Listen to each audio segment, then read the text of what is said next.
दोस्तों, हाल ही में ही हमारी सोलर इंडस्ट्री ने दो ऐसे हथियारों को बनाने की तैयारी को शुरू कर दिया है जो हमारी तीनों ही सेनाओं की जरूरत को काफ़ी आसानी से पूरा कर सकेंगे। और इन दोनों ही हथियारों की सबसे खास बात यह होने वाली है कि इन दोनों ही हथियारों के डेवलपमेंट में जितना भी पैसा खर्च होने वाला है उस पूरे ही पैसे को खर्च सोलर इंडस्ट्री की तरफ से किया जाएगा। दरअसल हाल ही में ही सोलर इंडस्ट्री की तरफ से बताया गया है कि हम अपनी तीनों ही सेनाओं की जरूरत को पूरा करने के लिए इस समय हेल क्लास के और मेल क्लास के ड्रोनों को स्वदेशी टेक्नोलॉजी के दम पर बनाकर तैयार करने वाले हैं। यहाँ पर हेल क्लास के ड्रोन का मतलब high altitude long endurance drone है और मेल क्लास के ड्रोन का मतलब medium altitude long endurance drone है। साथ में हमारी सोलर इंडस्ट्री की तरफ से ये भी बोला गया है कि इस समय हम अपनी तीनों ही सेनाओं की जरूरत के बारे में काफ़ी अच्छे से जानते हैं कि हमारी सेना इन दोनों ही ड्रोनों के अंदर क्या क्या खूबी चाहती है।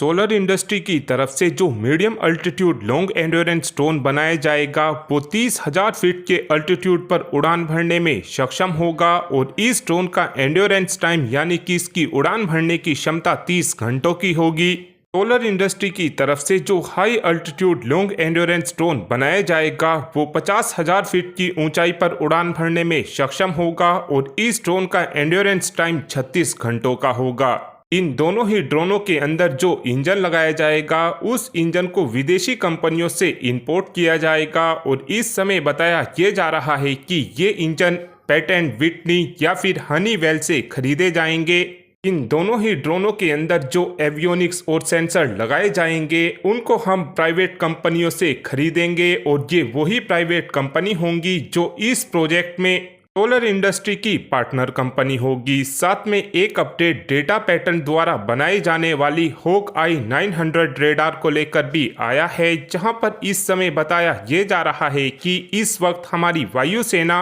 होक आई 900 रेडार को अपने मिग-29 यूपीजी फाइटर जेट के अंदर लगाने में अपना इंटरेस्ट दिखा रही है। इस रेडार की सबसे खास बात यह होने वाली है कि इस रेडार की मदद से एक बार में हम 20 टारगेट को काफ़ी आसानी से डिटेक्ट 200 किलोमीटर की रेंज में कर सकेंगे। ये एक गैन बेस रेडार होने वाली है जो पावर की बहुत ही ज़्यादा कम खपत करती है और ये रेडार हीट भी काफ़ी ज़्यादा कम होती है। गैन बेस होने के कारण इस रेडार को आसानी से जैम भी नहीं किया जा सकता है।